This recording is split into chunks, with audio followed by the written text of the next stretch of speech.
The following is a paid program and does not necessarily reflect the opinions of the staff or management of Visionary-related entertainment.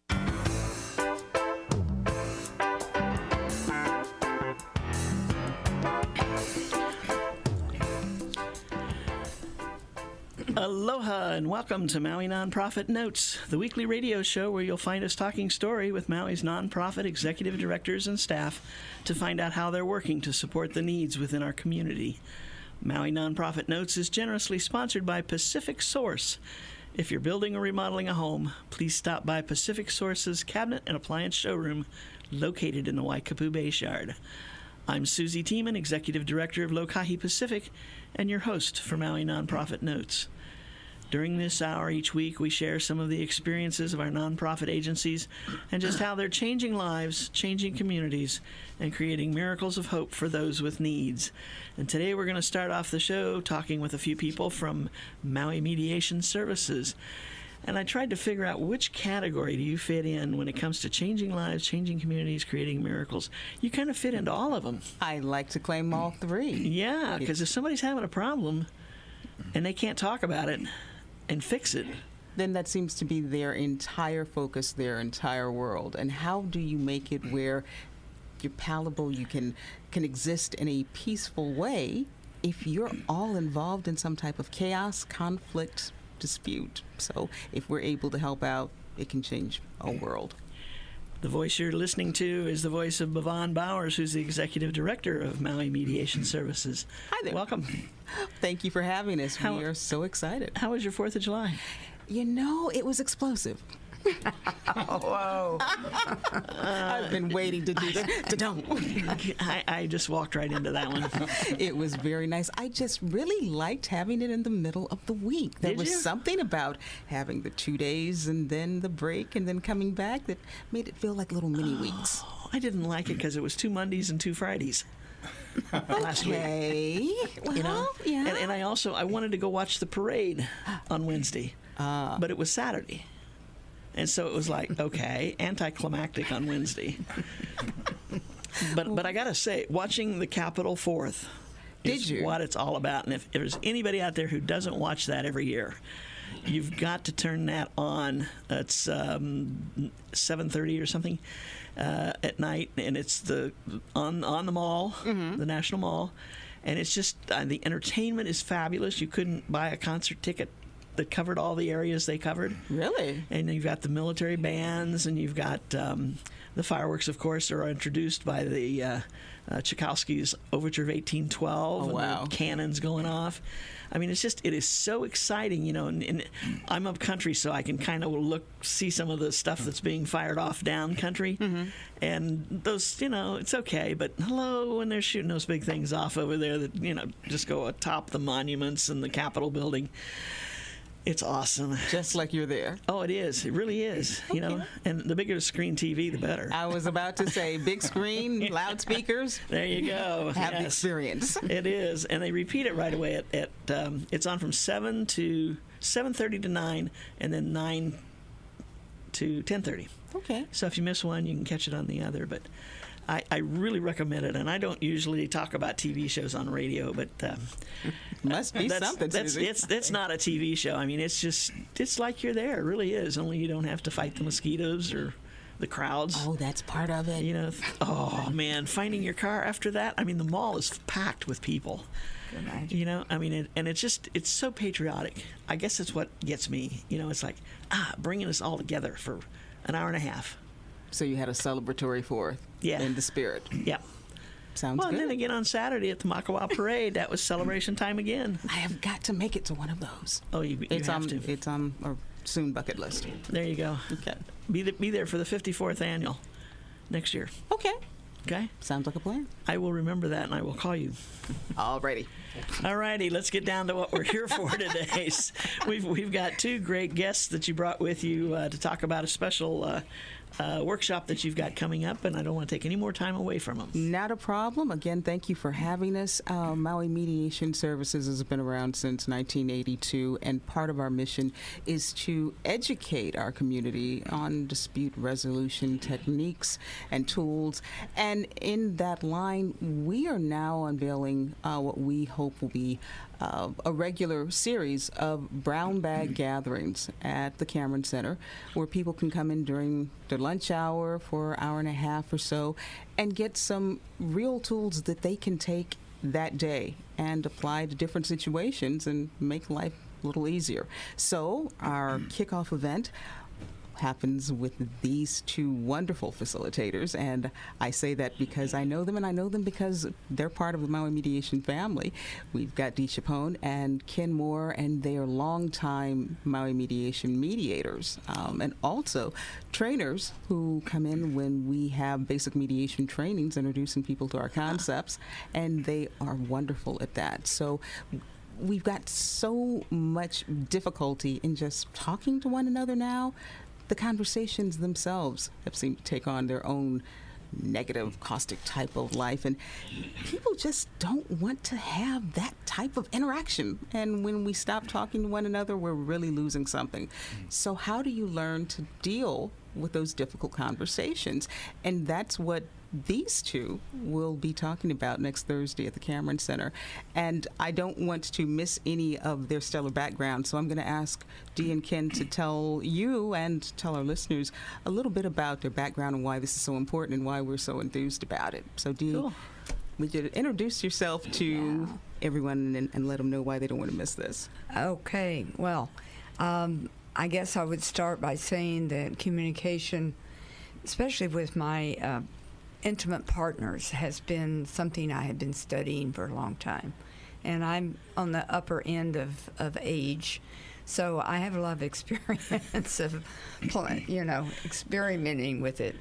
And I just love, Ken and I have been together for 10 years, and we have been studying and teaching and practicing and experimenting with each other just nonstop. You hear we walk our talk. Well, we do. You really do, yeah. we have no choice when you're in an intimate relationship.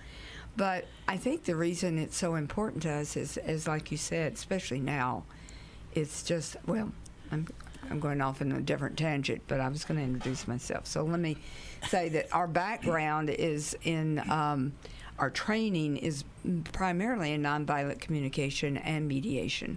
Those are the two modalities that we have studied a lot, but in that we've also been very involved with a lot of couples therapists. We teach couples how to communicate primarily, as well as our mediation background. So we have a lot of studying and input, and the new brain science that's coming out about communication is so exciting. It's just the whole field is exploding. Wow. So it's really a great time to learn and to recognize that we can do things about how we communicate.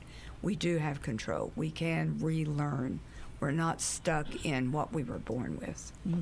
I'm going to let you take on before I get going too far there. The easiest thing to start with is where we started, which was in a communication workshop. So, some people meet at churches, some people meet, doing something they mutually enjoy. We started our relationship, we met in a communications workshop. And basically we have continued that kind of real focus because it's just an exciting part of our life together. It's amazing to me to look over at Dee and think, wow, it's been 10 years, and it's been the best 10 years. And there's a lot of gray hair on the top up here. So relationships really are a fantastic way to be happy, and they're also very difficult. So working with intimate partners as our primary focus has allowed us to be more and more effective at talking about the technology or the understandings of how communication works and doesn't. And it's staggeringly complicated, but it's also really simple. And that is starting to have some skills and starting to have an awareness or just noticing. I've often thought that we should have a sign over our door that said the Church of Noticing. Because it's just noticing what's going on inside that allows you to begin to tailor what you're about to say, and not in a manipulative way, but in a way where you can actually get what you would like to get out of the conversation across safely and effectively. And so that's what we're about. And that's what we continue to try to do. We had an argument on the way down here. There you go. Yeah. Just Well, a it's- practice. Yeah. It's a practice. Well, it's because people, I think I've always wanted to have that pie in the sky. How I would love to be in the 20% of the time when I'm actually happy and smiling and really, going on. But that's not how life is. That's not how researchers have found that maybe 30% of the time we're actually happy, nice, in a good mood that we all want to be at all the time. And rather than keep striving for something that nature has not provided in any way that we can track, it's learning to be able to creatively and adaptively switch out of the downside and repair and come back up into being present and connected in the present. And that's why the comment about the argument on the way to the studio today. Gotcha. That happens. And we're smiling again, so hopefully we've learned some things that might allow other people to We be might able to we express. might have been able to apply some of our tools. We Is that might. what you're saying? Yeah. And I saw you smiling in the parking lot, so it worked a little before. So. As you were talking, one thing popped into my head that like, I think I'm a fairly decent communicator. I pretty much say what I feel and think, and without trying to hurt anybody's feelings, which maybe is not always good, not always bad. But I think that what I see happening with a lot of people who think they know each other, they assume things instead of talking about them. Is assumption a dirty word in a difficult conversation? There are no dirty words, but that's certainly one that can get you into a heap of trouble, assuming something is so. Yeah, we do it. I do it all the time. That's what started this thing today. I assumed she was done with what she was saying, and then that turned out to be the wrong assumption. There was another issue. So being able to stop and figure out what's going on and become curious is possibly the most valuable thing you can do. Yeah. I would say assumption is definitely one of those words, but I think the biggest one is not listening. Okay. We think we're listening, we assume we are, but 90% of our brain is, as we're listening, is thinking about what I'm going to say next, or what I disagree with, or what I'm going to have for lunch. So it's basically learning how to listen, which is the biggest, I think, skill that needs to be learned. That's interesting because I can see that. I do that, and I hate it because I keep saying, don't just listen to me, listen to me. Right. And or you get an answer back, and it's like, what are you answering? Exactly. They're answering what they thought I was going to ask, not what I asked. Yeah. Right. Yeah. Is that a common occurrence? It's unfortunately very common. And what is so beautiful when we work with people is, and we heard this just the other day, when they really feel like they've been listened to, how you feel like you've been gotten. And that is such a beautiful, deep feeling. We heard this from a 84-year-old friend. She said, we were coaching her and her husband. She said, I feel like I was heard for the first time in my life. It almost brought tears to my eyes. Wow. Just that. But, yeah. And see, one of the basic things, especially with mediation, is if you don't feel like you're being heard, you're going to stay in that place of frustration and confusion, and the opportunity to even think outside the box or compromise won't cross your mind. But you have to get it all out to clear room for alternatives and for different possibilities. And being heard, most people feel like they truly aren't, but when you've got someone looking across from you eye to eye, in tune, not on their smartphone, not with the phone up to their ear, but really locked in, it makes a difference, and you feel validated. Interesting. And the mediators help slow things down, which is the other thing, because most conversations are not they're not dialogues, they're monologues. One person monologues and the next person monologues. Nobody's listening. Yeah. Nobody's listening. Okay. But in mediation and in our workshops and so forth, we really teach you to slow things down so that there is that opportunity to be heard where things can really settle in. Now, one of the things I wanted to add real quick, because your backgrounds are in a lot of couples counseling, but when we first started putting the word out about the workshop, handling difficult conversations, the slam of reaction came from people in different businesses, different organizations. So the difficult conversations and the tools that Dee and Ken are going to be talking about are going to be applicable to just about any type of conversation, because most people don't like conflict and they try to avoid it. Well, Right. avoiding it means it's going to pop up like whack-a-mole a little further down the road. So why not learn how to deal with it? And we got to take a break. Is that what you're trying to tell me? Yeah. He's over there. Okay, we'll take a break and we'll be right back. Aloha from Pacific Source, and thank you for your support over the years. Pacific Source has offered more of what builders and homeowners value most in building materials and cabinet design. We've done this by offering superior customer service and products, as well as by designing kitchens and baths that are intelligent and elegant while staying true to your vision and budget. Visit our showroom in Waikapu in Central Maui, where we display a variety of cabinets as well as top-name appliances like Sub-Zero, Wolf, Viking, KitchenAid, and more. We display countertops, tile and wood flooring, and several brands of windows and doors, including Fleetwood multi-slides and La Cantina folding doors. Come in and talk to our designers about making your dreams become a reality. From concept to completion, we really believe our attention to detail and superior service are what sets us apart. Let us show you what we mean.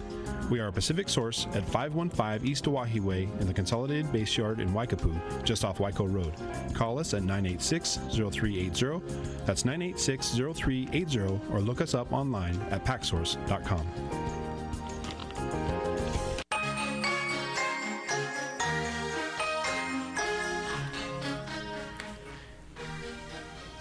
And we're back. This is Maui Nonprofit Notes, the weekly radio show where we talk story with our nonprofit executive directors to find out what's happening in their world. And today we started off the show with some people from the Maui Mediation Services who are going to be doing a workshop on how to handle difficult conversations.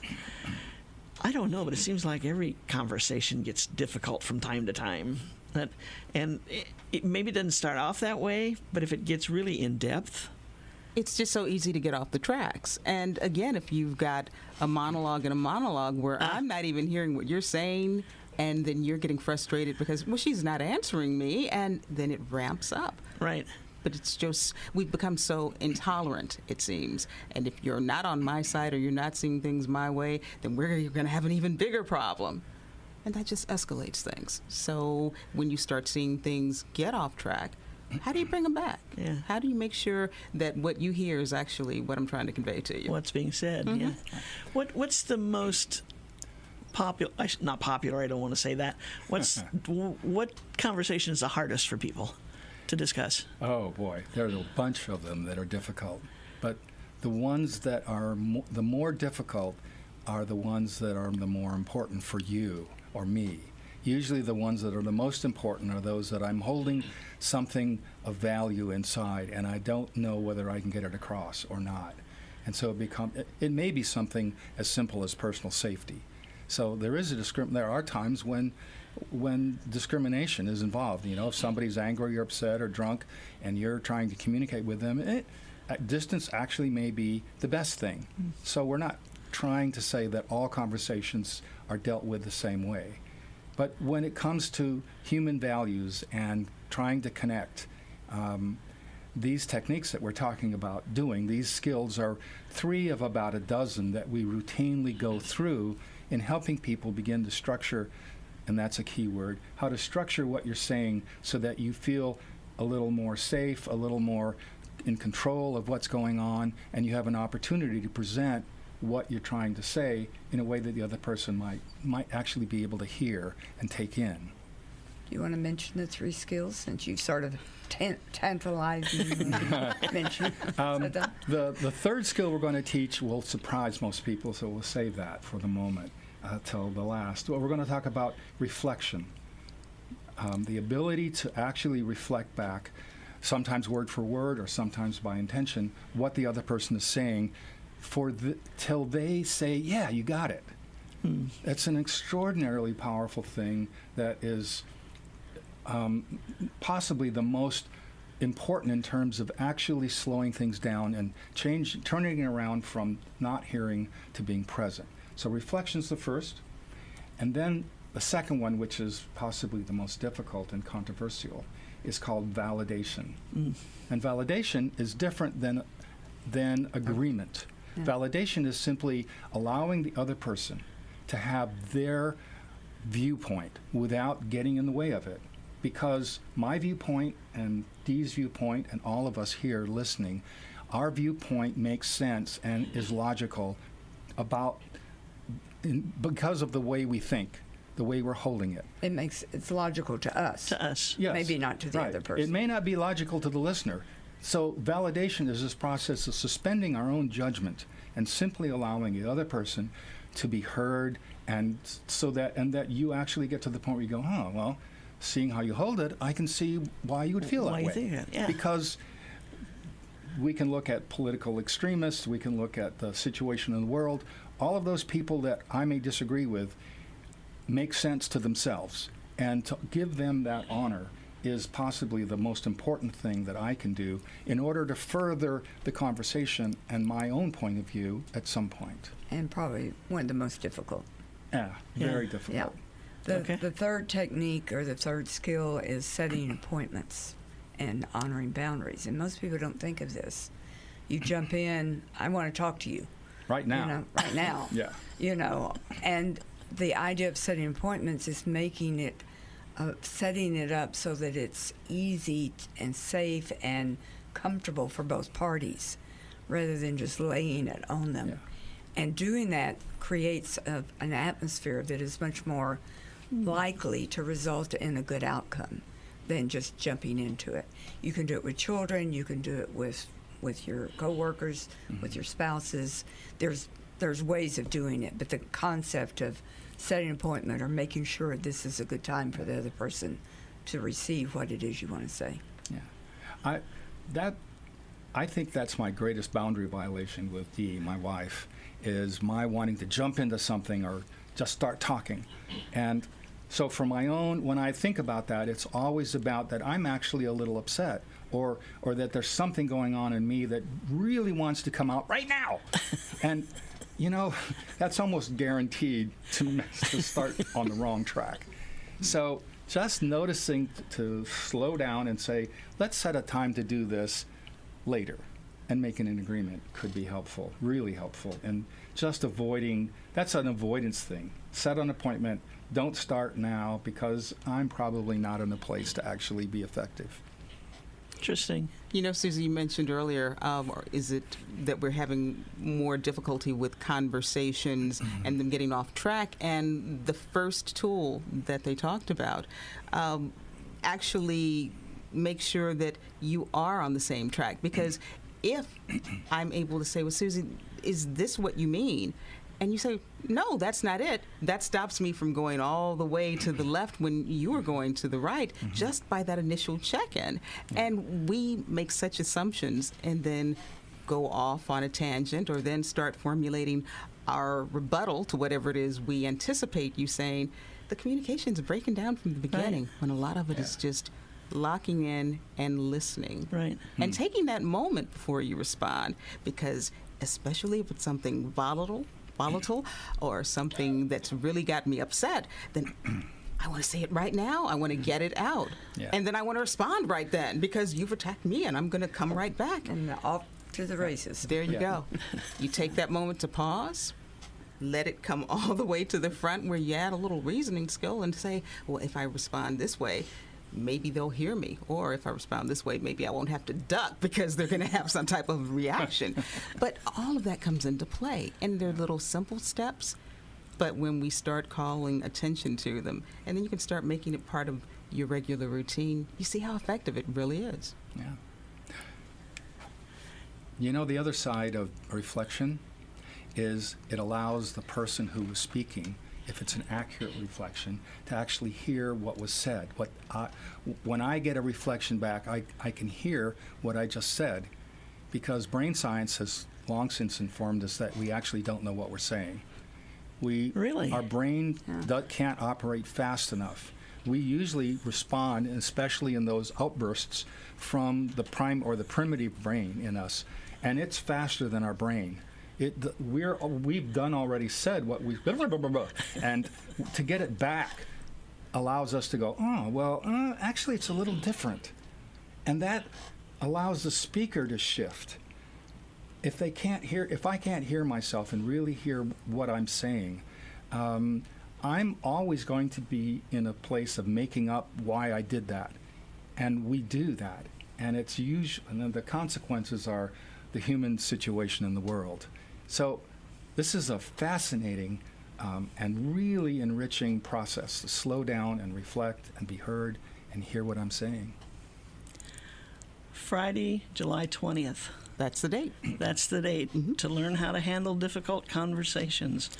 I want to come. Come on. Because there's times when I say things and then I go, what did I just say? Yeah. Or I get a reaction that I don't expect, and I think, I didn't say that the way I wanted to. That didn't come out right, or something, right? Yeah, yeah. And we all do it. I mean, it's just, we're human. Yes, we are. Or the response you get from the person you're talking to lets you know they didn't hear what I said. So That could be too. Right. They assumed I was saying something related to something else, which is, anyway, we're not going to go there. we've had such a great response, though, that we have moved it from the conference in the Cameron Center to the auditorium. What we do ask is, if you'd like to join us, please RSVP, and you can do that at info@mauimediation.org or by calling the office at 244-5744. But it's going to be an exciting time, and you're going to walk out with things you can start immediately to practice on. 1 minute to go. Last minute thoughts. Didi? Oh, goodness. Don't have a thought at the moment. I'm Okay. just listening. Okay. You're listening. I like that. Good comeback. Yeah. I am so excited to be in a relationship with my wife. It's the juiciest, most wonderful thing, and it has to do with really getting better and better at communicating, and connecting. Yeah, my smartphone use, my computer time still takes me away, but less and less, because it's so much more fun to be in person and present, and that's part of what we'll be talking about. That Boy. part, and then the part you can take to the workplace. So we're going to have something for everyone. That's wonderful. That's something for everybody to strive for right then and there. Indeed. Okay, so next Friday, July 20th, 12:30 to 2 p.m. at the J. Walter Cameron Center. Oh, handle difficult conversations. Very good. Thank you, Dee. Thank you. Thank you, Ken. Oh, you're We welcome. appreciate Thanks it. for the time. Appreciate having Thank you you, here. Susie. Yvonne. Yeah. Thank you for that. Okay, have a great week. All right. Aloha. Thank you. Aloha.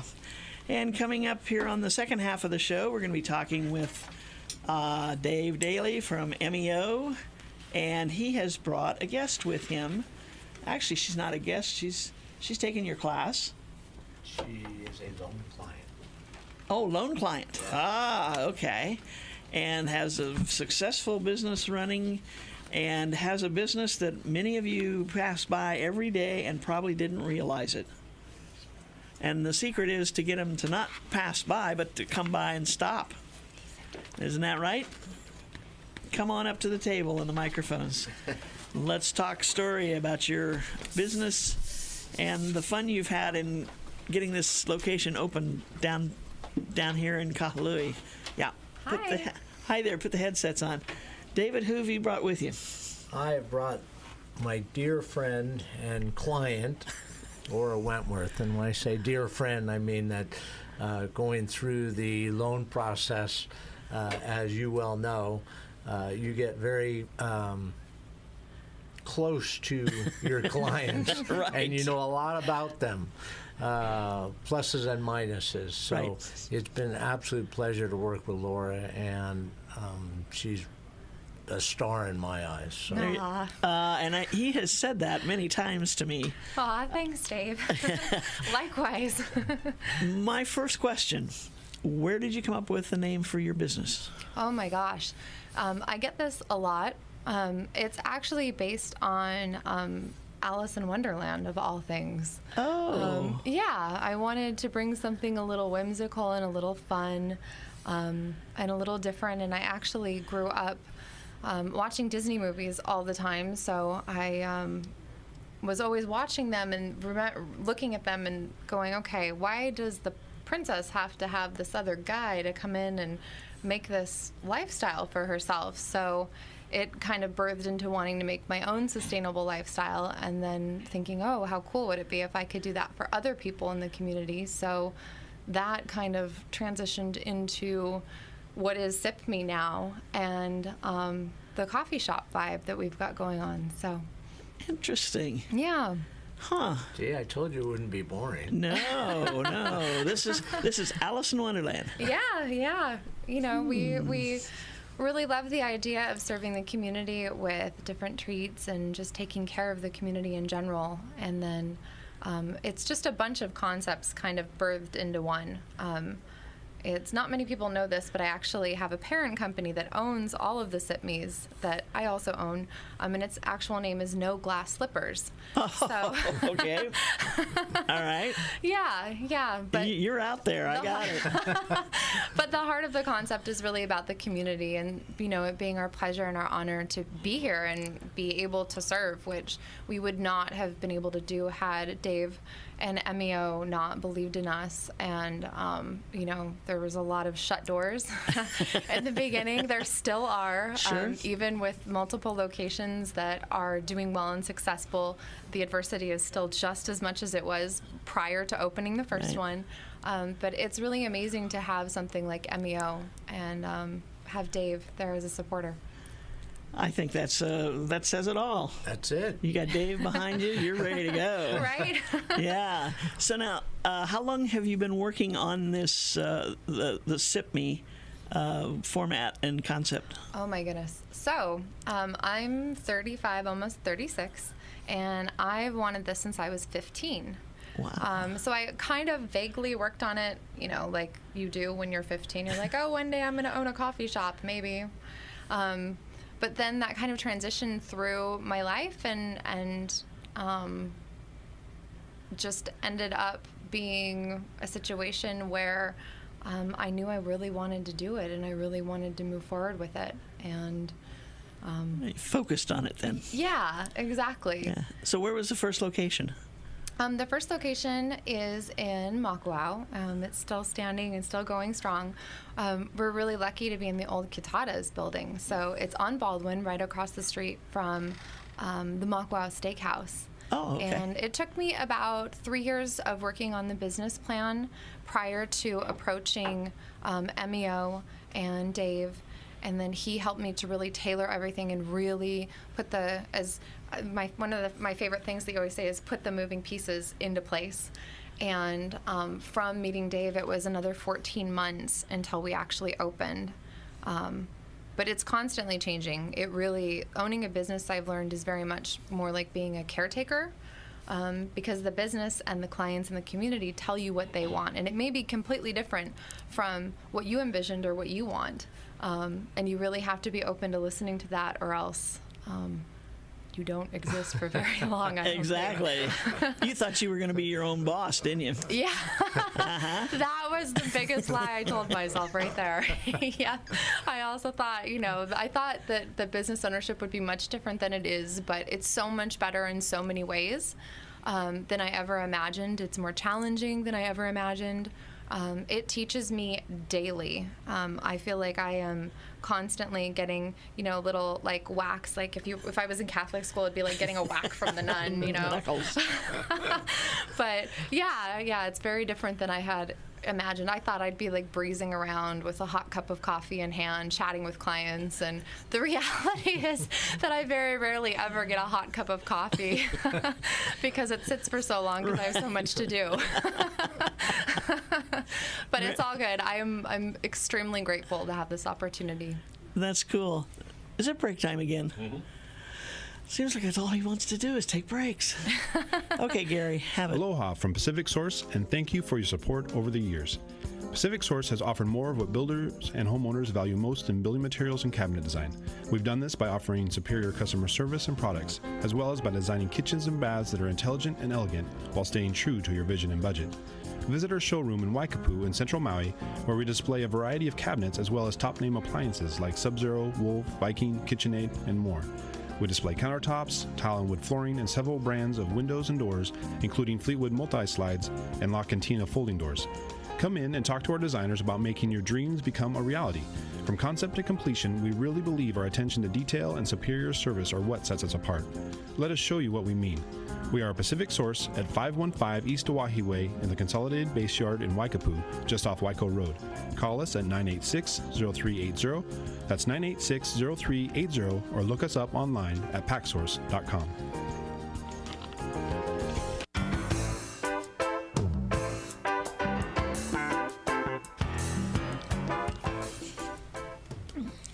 And we're back. This is Maui Nonprofit Notes, the weekly radio show where we talk story with our nonprofit executive directors to find out what's going on in their world and how we're helping people.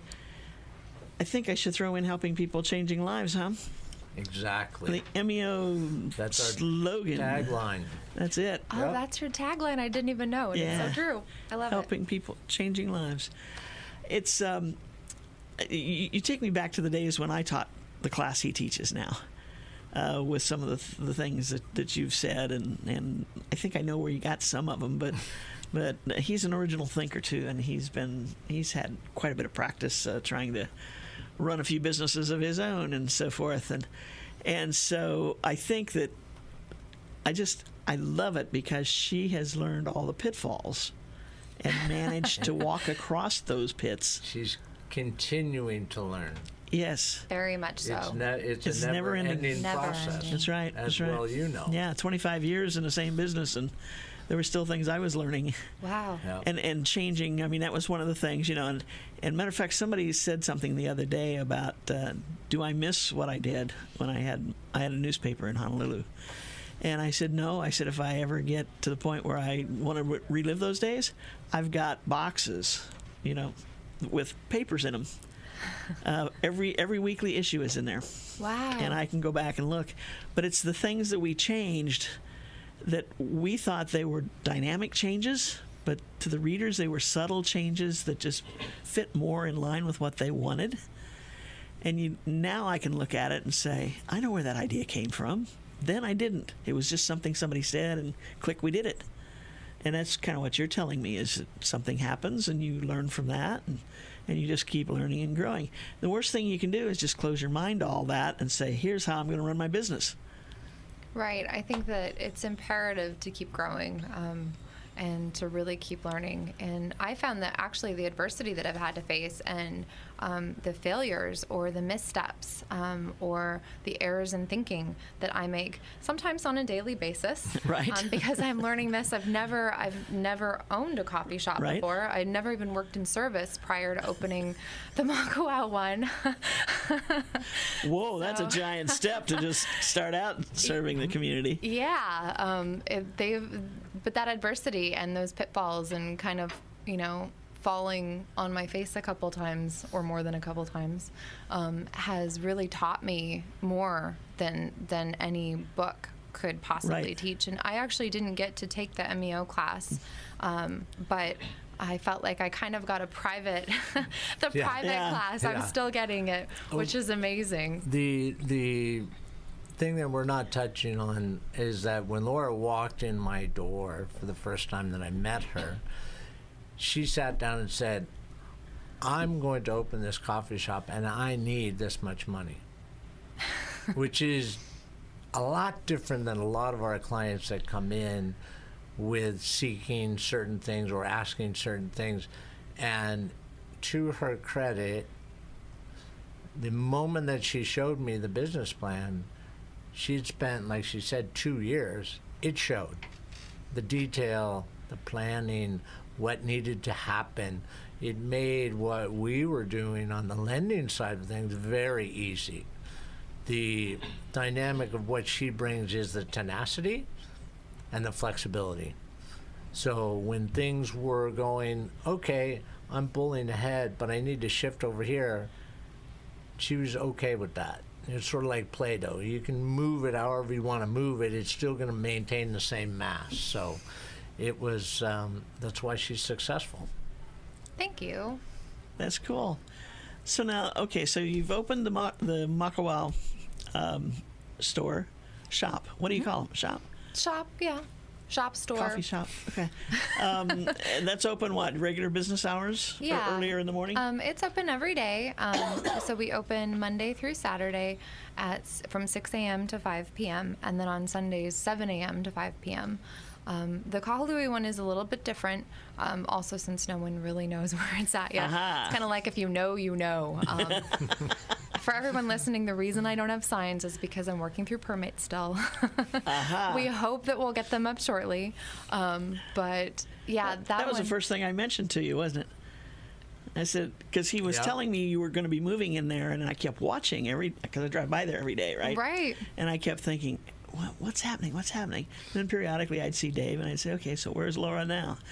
And this is, something with this, and then something with that. And like you say, permits, it all takes time. Right. And then that little sign showed up, and I go, oh, come on, what is that, a teaser? I know. And my first thought was I would have put it out on the parking lot someplace. And then I thought, well, then they would have really shut her down. Yeah, we're definitely working through some challenges with that location. It's in kind of an odd location. It's really close to the ocean, which subjects us to a whole bunch of different permits. And for everybody that doesn't know, it's at 7 East Ka'ahumanu on the same side of the street as First Hawaiian Bank, just right before it. But you got great neighbors across the street.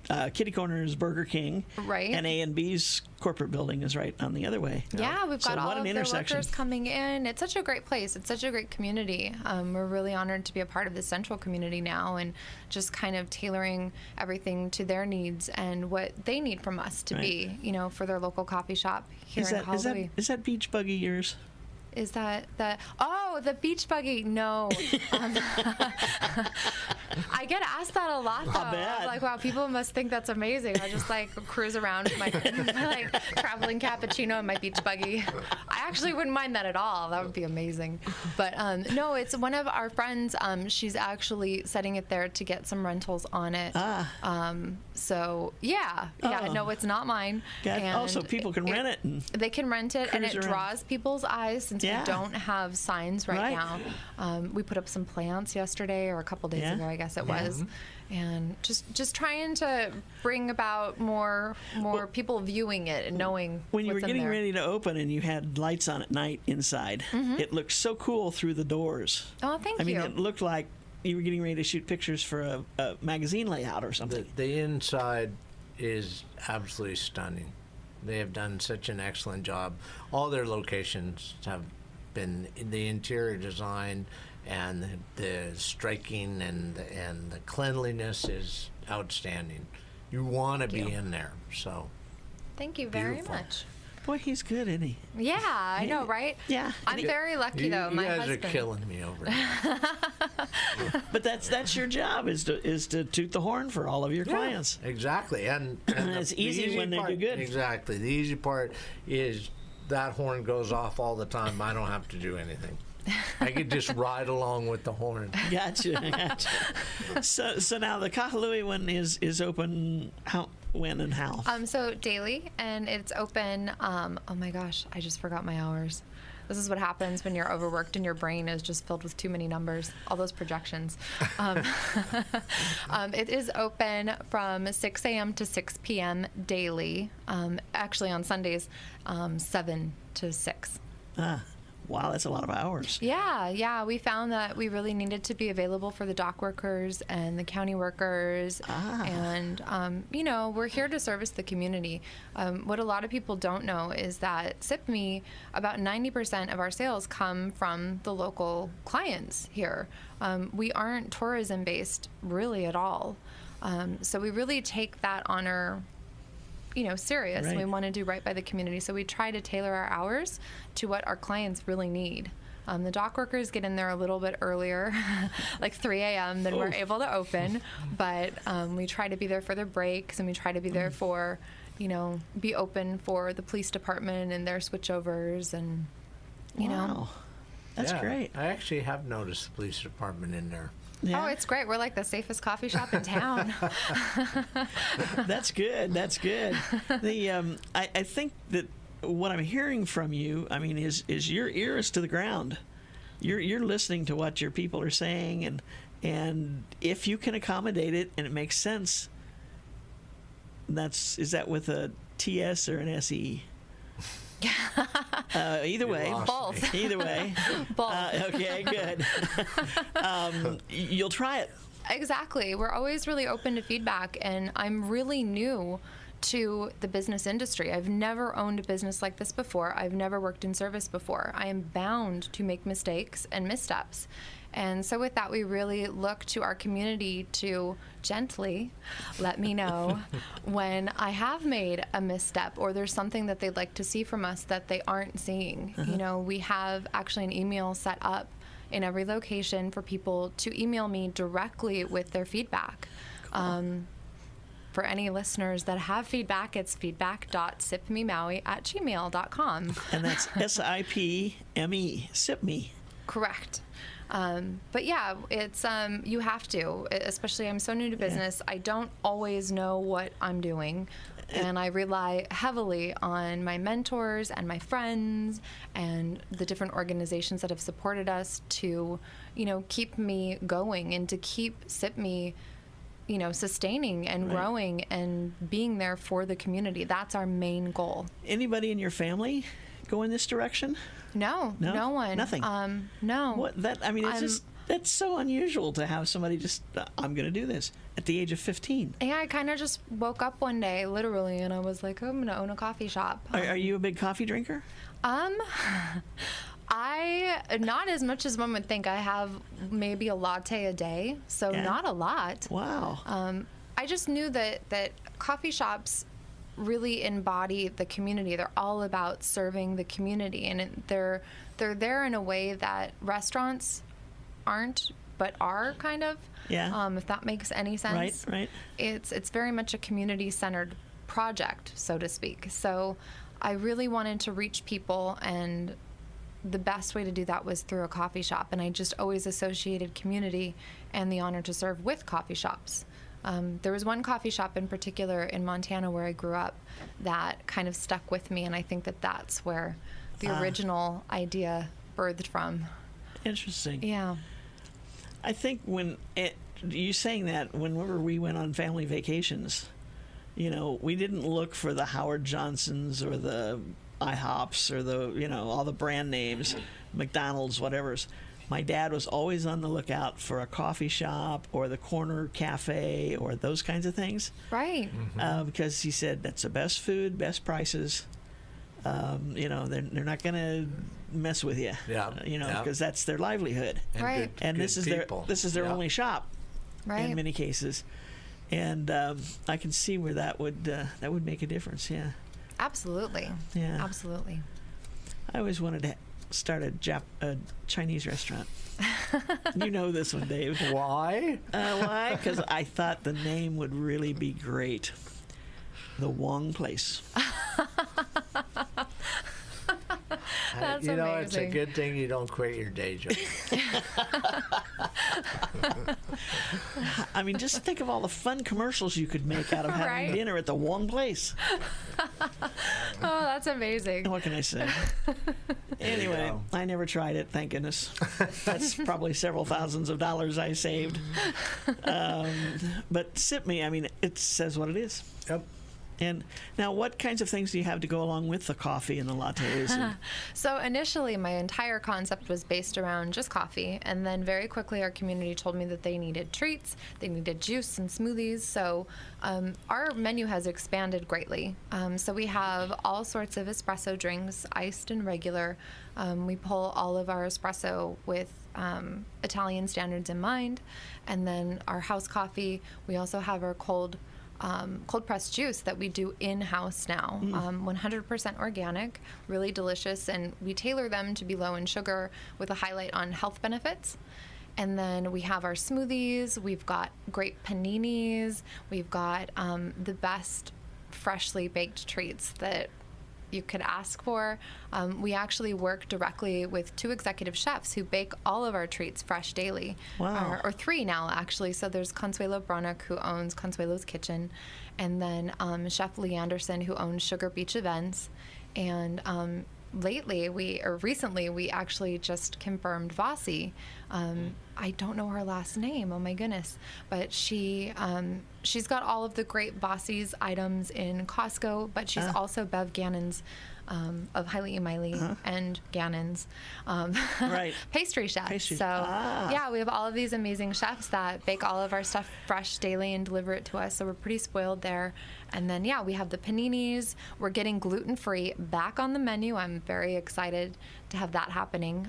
We've had it off the menu for about 3 months. We lost our supplier, but Bossy's going to be doing that for us now. We're super excited about it. I actually tasted one of her gluten-free scones the other day in the Kahului shop, and I literally got goosebumps and teared up because it was so good. It had every single bite had a little bit of mango, a little bit of white chocolate, and a little bit of mac nut. So Wow. yeah, it was really good. So where's the next shop going to be? There's lots of rumors going around. We will have to see. Okay. We hope that the word gets back to us so we can broadcast it when it's time. Definitely. Absolutely. It's been a pleasure talking with you, and I wish you every success in the world. And if you can't be successful, I don't know who can be. Exactly. Aw. Exactly. I mean, you've got the right moves. When you walk in with a business plan and say, I want a loan to start a business for this much, blah, blah, blah, you're right. You're half a step ahead of the way. Well, thank you. Thank I've you, Laura. had an amazing amount of support. It is by no means just me and the community, Right. And and it so takes- many people guiding me. Yeah. It takes a full community for Yeah, sure. it does. So if anybody's in the area of Baldwin Avenue up in Makawa, or down here at what's the corner, Kahumanu and Punane. Puanene, check out Sip Me. Thank you, Laura. Thank you. It was Thanks, lovely Dave, to be for here. bringing her in. You're very welcome. Appreciate Thank you. that. Yes, thanks, Dave. Maui Nonprofit Notes is sponsored as a community service by Pacific Source, the builder's choice. Give Paul and his staff a call at 986-0380 or stop by their showroom in the Waikapu Base Yard on East Oahe Way to see how they can help you with your building project. Maui Nonprofit Directors Association's purpose is to provide an opportunity for nonprofit agency directors to gain personal and professional support through cooperative development activities. Today we visited with the folks from Maui Mediation Services, and we visited with Dave here at MEO and talked to Laura about Sip Me.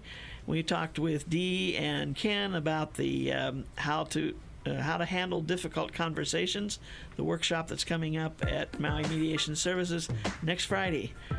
We want to thank you for tuning in. Don't forget to join us again next week right here on Wednesday at noon, KAOI Radio 1110 AM, when we'll have 2 more representatives of member agencies to talk about what they're doing. We also ask that you keep up to date on what's happening on Maui by liking us on Facebook, KAOI 1110 AM, and following us on Twitter and Instagram at KAOI 1110 AM. Thanks again. My name is Susie Tiemann. I'm the Executive Director of Lokahi Pacific and your host. Thanks for the 3rd time. We love having you join us. Have a great week, everybody. Aloha.